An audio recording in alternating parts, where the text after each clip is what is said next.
I'll let the homie go out. God damn, I love FDR, man.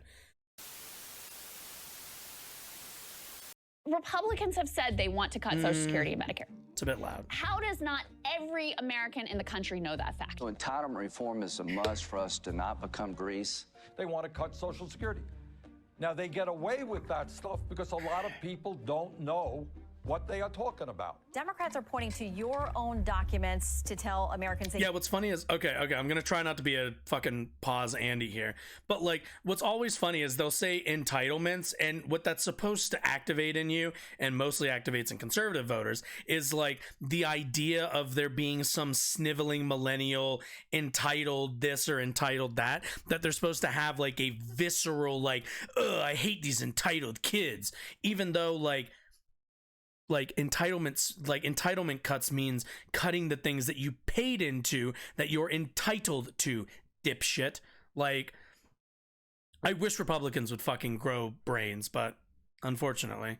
You are preparing to cut entitlements. Four top contenders for the House Budget Chairman, if Republicans win in November. All four of them told Bloomberg last week that they plan to use this debt crisis hostage technique to get things like Social Security and Medicare eligibility changes. When so many seniors are struggling right now, how in God's name are you talking about cutting Social Security when we should expand it? When asked to get specific, many of them invariably mention the need to cut spending on these retirement programs like Social Security and sometimes Medicare. I think their agenda does not reflect more than 15 or 20% of the American people. Even less, I bet. A list of some of the prominent Republicans floating this. There's Blake Masters, a Senate nominee in Arizona who recently made waves by calling for I appreciate that username. I always feel bad because I end up pausing and making a lot of small comments. There's Ron Johnson, the senator from Wisconsin facing re-election, who's called for shifting Social Security from a mandatory program to a discretionary program. Oh wow, holy shit. Okay, so let's talk. Let me tell you right now. Okay, so the idea that you could opt out of like, so every single time that you get paid, right? Every single time you get paid from your job, you go on and you look at your like your statement for your fucking paycheck, right? There's like that little line that's like SSI and Medicare, right? And it takes out probably, I don't know, it's a certain percentage of whatever your wage was, right? Now, a lot of people are under the impression that they'd be like, oh man, like imagine if like I didn't have to pay into that. And like, you know, then I get an extra, let's be really generous here, anywhere between like $40 to $60 per paycheck, right? You're like, oh man, that's like 40 or 60 extra bucks right there. Maybe 100, maybe depending on how much you make. Maybe it's $100, right? You're thinking like, oh man, extra $100 a paycheck. You know, if I'm getting paid, you know, like, you know, twice a month, that's $200 a month just by saving on that, right? But what you end up doing is you end up robbing yourself from the future, because like you're going to be making that little $200 maybe a month. You know how fast $200 moves in this economy? Like if you've ever tried to hold on to $200, like have some bills, man. Like $200 gonna be gone like that. Go out like what, twice? Go out like what, once a week? And for the entire month, that $200 gone. Patooey, out of here. Not even existent. Might as well not have been there. But like, guess what? Once, if everybody did that, you hit like 65. If they were able to do it, you hit 70. It's time to retire. And guess what? You don't make fucking anything. Guess what? You're gonna be working until you fucking die. So like, which one is it? Like there was a time when people paid into Social Security, and then they hit the age of 60, they retired, and then spent the next, 30 to 40 years hanging out, doing their own thing, probably moved to Florida to save some money. And, they go on vacations like once a year, and, they give your kids, assuming you have some, like $100 in like a small envelope. And you're thinking to yourself, Mom, Dad, come on, that's money that you guys need for the retirement. And they go, oh no, I already paid into it. Everything's, we're doing all right. We're doing fine. Meanwhile, what you're going to be living with when you retire is you're going to run out of money. You're not going to have a whole bunch of savings, since most Americans don't have a really healthy 401k saved up, a savings saved up. If Social Security is around, then you're not going to be making any of that income. So guess what? You're going to have to move to Florida or move in with your kids while they're trying to raise their family, and probably get a part-time job as a greeter at Walmart, which is great for Walmart because they don't have to pay you a lot. because, like, you know, you're old as shit. You can't do the things you used to do. So they're not going to pay you all that well. So now you're working until maybe you're 70, 75, until you finally keel over with absolutely no vacations, absolutely no time to yourself. Your golden years got completely and utterly wasted on $200 extra every paycheck. Like, you know, or every month or whatever it is. But, like, you know, and the people who live this wonderful life, guess what? They're called boomers. And the people who are trying to rob you of that, guess what they are? They're fucking boomers. Like, they are already living off of all of this. My mom, my dad, already living off of all of this. But you know, okay, we're moving on. Boomers just infuriate me. Triggered. I'm a triggered leftist on that one. Discretionary spending, so let's all evaluate it so that we can fix problems or fix programs that are broken. They're going to be going bankrupt. What does that mean? It means Congress would have to reauthorize it every year, or the funding would go away. What the fuck is this Rick picture of Blake Masters? Who several months ago proposed a plan that would put all federal laws in the chopping block every 5 years unless Congress passes a law to continue them. Those programs would include Social Security. An 11-point plan to rescue America. All federal legislation. You should never trust anybody who looks like fucking Andros from fucking half of Americans from fucking Star Fox. Like Medicare, Medicaid, and Social Security. Sounds like cutting Medicare and Social Security. Well, it's certainly putting it up for grabs. At a time when tens of millions of seniors and people with disabilities cannot afford the high cost of dental care, eyeglasses, and hearing aids, the Republicans want to make massive cuts to Medicare. Well, John, that's, of course, the Democrat talking points. It's a No, it's in the plan. Would you trust this guy with your retirement? Does that look like a trustworthy individual to you for your retirement? For you to be able to live after your decades of working, creating value for not just corporations, but tax revenue for the country you live in? This is who you want to trust with your retirement future? Think about this. It's in the plan. But here's this thing about reality for a second. First off, let's talk about Medicare. But Senator, hang on, John. It's not a Democratic talking point. It's in the plan. Senator,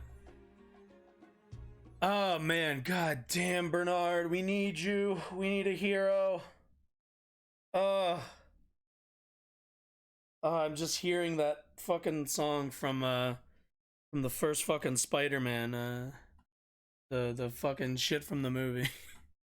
And they say that a hero can save us. His name is Bernie Sanders.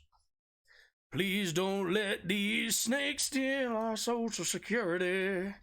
Like, fucking Jesus Christ. Yeah, it's also funny. I've heard from like my parents where they'd be like, well, maybe Social Security and Medicare, hopefully they're still around when it's time for you to retire. To which I'm like, I can't help but be like, why the fuck? First of all, am I paying for your Social Security right now if I'm not gonna get it? If we're really going down that route, then fuck it. All of you can get back on the streets then. You all can get in the fucking you all can get in the employment line then. Like, it's fucking crazy. And it's like, when it comes down to it, like, this is how you keep a society running. Like, what do we have if we're not even offering our citizens in the United States like any kind of like socially like bettering like programs at all? Like, what? Like, we can't even like 2023, we've built the largest economy in the world, and somehow we can't guarantee a dignified retirement that like we were offering people back in the 1950s. Like, the thing that FDR like spoke about was like, you know, where is it? Just fuck it. I just want to find. Let's see. FDR, what is it? Social Security. I hope this isn't super long. Oh, here we go. Yeah, fucking give it to me. That's kind of loud. Social Security is the president's theme. As in Washington, he discusses the outlook. Were there more social structures back in the days of Gen X? Back in the days of Gen X, fuck no.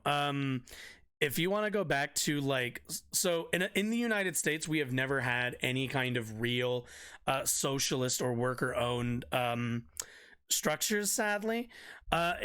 Only really in FDR's time during the 1930s and building back from the Great Depression did we see a very large and very powerful union movement in this country. Unions are what secured a lot of the rights that we have today in terms of basically working conditions and how we approach work these days. But also FDR being pushed in those directions by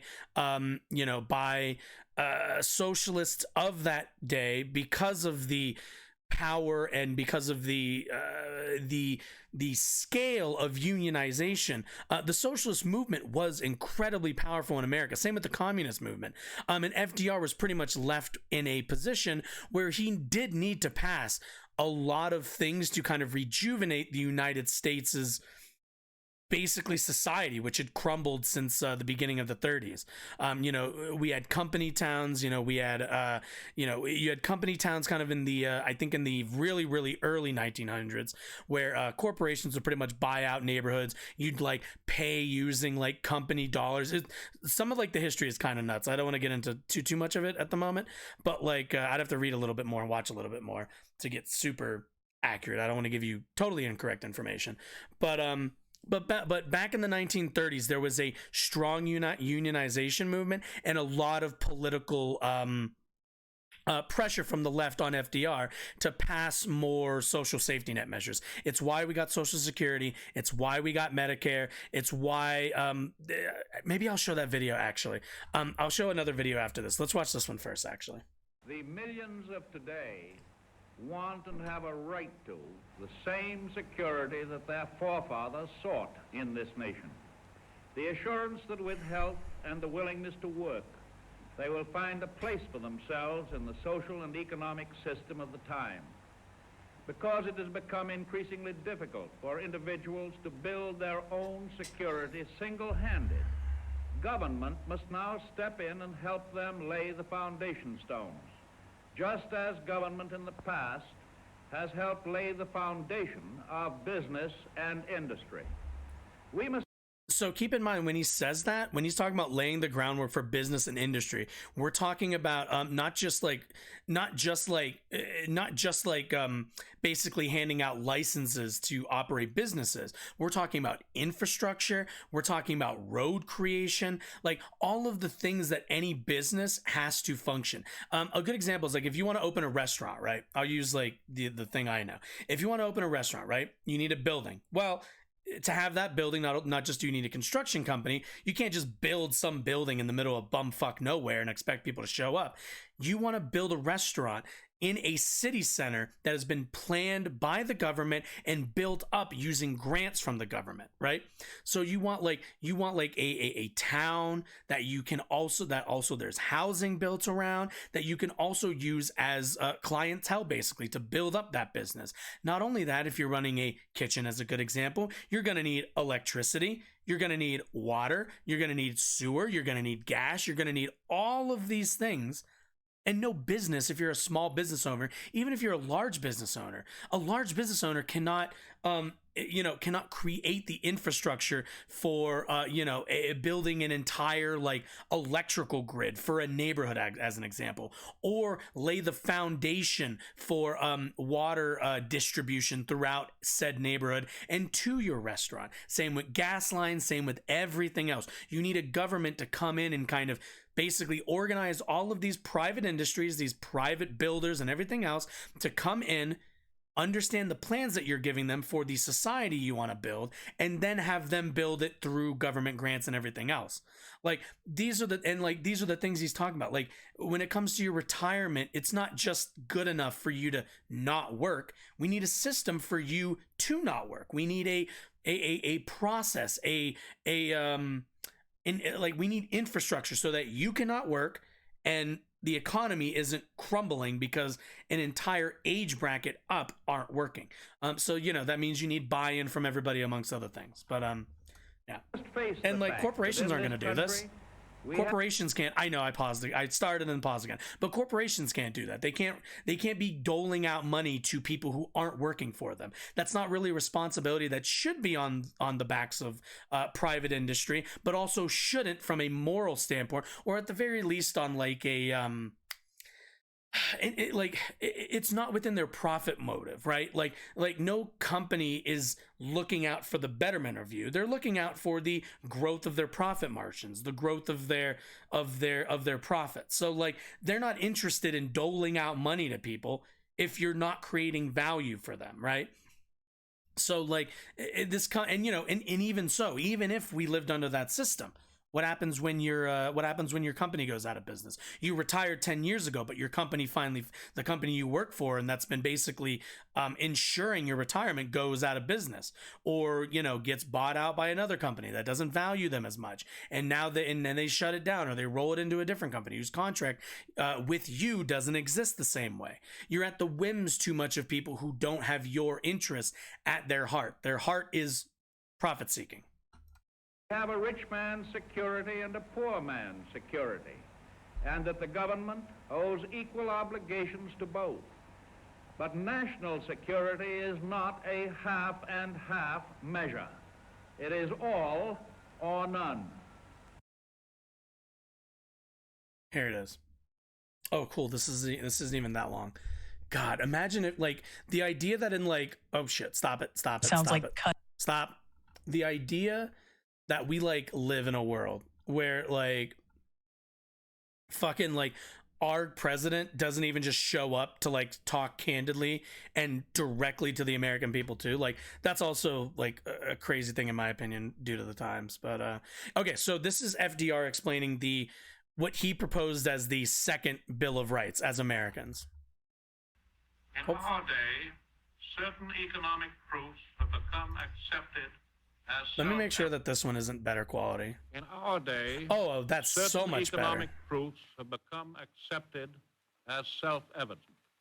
A second Bill of Rights, under which a new basis of security and prosperity can be established for all, regardless of station or race or creed. Among these are the right to a useful and remunerative job, the right to earn enough to provide adequate food and clothing and recreation, the right of every farmer to raise and sell his products at a return which will give him and his family a decent living, the right of every businessman, large and small, to trade in an atmosphere of freedom, freedom from unfair competition and domination by monopolies at home or abroad.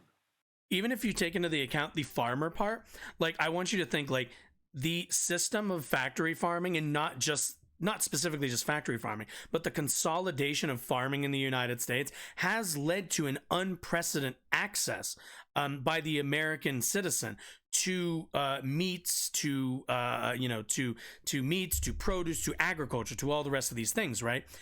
But the trade-off for that has been the consolidation and control of farmers by corporations. There's a long history of basically like farmers being at the utter will of the companies who sell them eggs, who sell them chickens. They don't even have technical ownership over the livestock that they watch over and that they raise.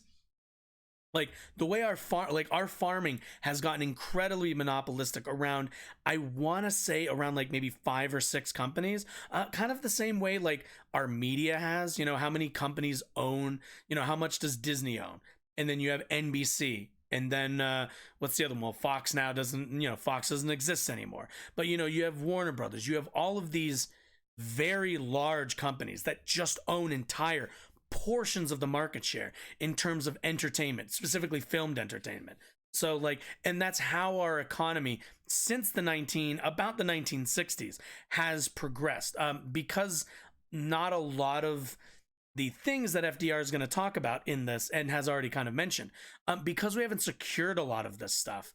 Unfortunately, our systems have been beset on by large industry buying up large swaths with almost no pushback by the government. This is why you need not just unionization, mass unionization, but you also need strong government regulation to make sure that Walmart isn't the only person employing your small town, and they're not running out the 5 other local businesses who might be buying from the local farmer, who might be buying from the local I can't think of anything after farming, the local fabric maker, clothes maker, whatever it might be. We used to live in an economy that was very centered, very, very small and very centered to localities, to specific little to little towns, little neighborhoods, counties sometimes even.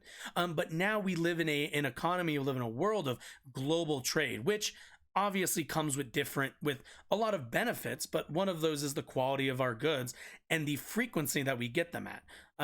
Right now, there's a lot of changes that we could be making to kind of claw back a lot of the rights of workers and a lot of the rights of creators and stuff like that. But that's a different conversation. But I want everyone to kind of get an idea of where we could have been and where the country, I think it's fair to say we were headed in a very different direction post pre-World War II and immediately post World War II. And we did choose to make a pivot to kind of the more neoliberal, capitalist, desire for growth that we see now. We actively chose to move in that direction. It's going to take not just one generation, but multiple generations to reject a lot of that. And it's going to be incredibly hard. But we're seeing a bit of that. There's stronger unionization now than there was 10 years ago, certainly. But the difficulties of living under late stage capitalism, we're starting to kind of see those seams rip, which should theoretically allow us to understand kind of the decisions we've made and the consequences behind them. Oh, hey, thanks, Rika Singh. Appreciate that. The right of every family to a decent home, the right to adequate medical care, and the opportunity to achieve and enjoy good health, the right to adequate protection from the economic fears of old age, sickness, accident, and unemployment, the right to a good education. All of these rights spell security. And after this war is won, we must be prepared to move forward in the implementation of these rights to new goals of human happiness and well-being. For unless there is security here at home, there cannot be lasting peace in the world. I'll let the homie go out. God damn, I fucking love FDR, man. Anyway, okay, my simping aside. Look, every decision that we've made in this country has gotten us to the point that we're in has been a decision, has been a choice, an active choice that we've made. And the only way to make meaningful change and to really bring positive change, not just to us, but I think the world, is by making that decision for ourselves, and also being a little bit smarter. Let me reset for a second. As somebody who is a leftist, I want more of this kind of politics. I want more of this, not like a nationalistic, kind of the nationalistic angle of it. What I want is an egalitarian view and an egalitarian mindset to be awoken in a lot of people. And I think we're getting there. But it's going to take a lot of time. And I know something that I've noticed over the last maybe 2 or 3 years is the mistake, the mistake of seeing urgency instead of, or I should say, mistaking, what's the word I'm looking for? Impatience for urgency. These things are going to take time. A lot of times you'll hear a lot of leftists and you'll hear a lot of people when they talk about politics, talk about we need, we need systemic change now, and we need this now, and we need that now, and we need to go now. And what we need to remember is that none of these movements sprang up, got what they wanted within like a cycle, within even 2 cycles. We need to be okay with slow, but like, and this is very specific, real change. I will tell you, come the presidential election, when, in 24, I'm going to tell you, if there's a Democrat with air in their lungs, you vote for them over a Republican, because Republicans do not want good things. Republicans are not looking to create a better world. They want to hand over as much as they can to corporations and leave all of us in a radical world conception where the corpos run everything. Everybody is basically, nobody's retiring. Every man for themselves. What they want is actively bad. The things they want will make people's lives worse. And that we must not ever, and I do mean this, ever facilitate. But what we must consistently do is work in whatever ways you can. Like, I do this, right? I hop on, I have a stream that I'm very small, but it's my way of practicing my politics to a degree, right? But when I go to work, when I talk with my coworkers, right? And, and I'm sure if you've ever worked almost anywhere, I'm sure you've heard, pay issues. I'm sure you've heard hierarchical issues. I'm sure you've talked to people who work with you who aren't politically, what's the word? They're not politically, tuned in. They just go to their job. They show up, they clock in, they clock out, right? And part of that as a leftist is educating and pointing out where my politics start to cross with their life experience. They talk about pay.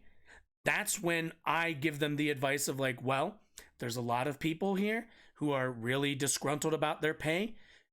There's an opportunity to maybe come together. If we can all agree, if we can all come together as one, as a group of workers, to demand better working conditions, better pay, whatever that might be, right? And those are the small things that I think, if you're not doing a stream, if you're just a regular person out in the world, these are the kind of things that I think we need to focus on, or at the very least need to what's the word? Encourage in more left-leaning folks. Not to get super heavy into like some of the critical race theory stuff, or even get into necessarily always leaning into, I think, the cultural stuff. I think a lot of the economics, you can really pull a lot of people who aren't, again, otherwise political in with a lot of leftist prescriptive economics. But like, it's gonna take a lot of time, and we need as many people to be amenable to things like unions, to things like worker forward, worker owned businesses and worker directed businesses. That's another big part of building socialism. It's always going to be an uphill battle for us, unfortunately. The money's not on our side and the system is not on our side. But doing your little part, I think, will always take pride in that, and always kind of step to the forefront when you see an opportunity to do that, to push those values forward. But understand, it's not going to come immediately, and it's never going to feel like it's going fast enough. And being comfortable with that is hard, but I think it's a natural part of performing politics to a degree, in the real world. It's just, this stuff isn't going to come immediately. Even, we got Obama. Obama became president in 08. We didn't even get gay marriage until 15. So like, I know it's frustrating, absolutely, but like sticking with it and not giving up. I saw a username earlier mentioning that like AOC sold out, and it's like, and I understand that. I understand the visceral feeling that like, no, they're not trying hard enough. And I don't think it's ever going to be a, are you trying hard enough? Are you not trying hard enough thing? I think that we can succeed in our movement by just trying, because at the end of the day,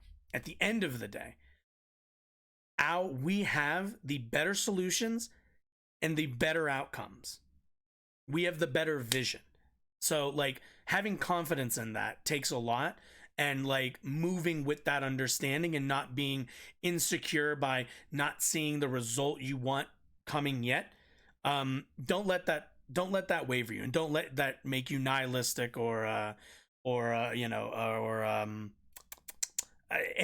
about the times or whatever. But I've ranted, I've droned on all I can at this point. The thing that they tell, like at the end of all YouTube videos where they tell you to like click on one of these like things to watch more videos. Yeah, I've been meaning to film one of those. So that's what I was doing. I was just setting it up to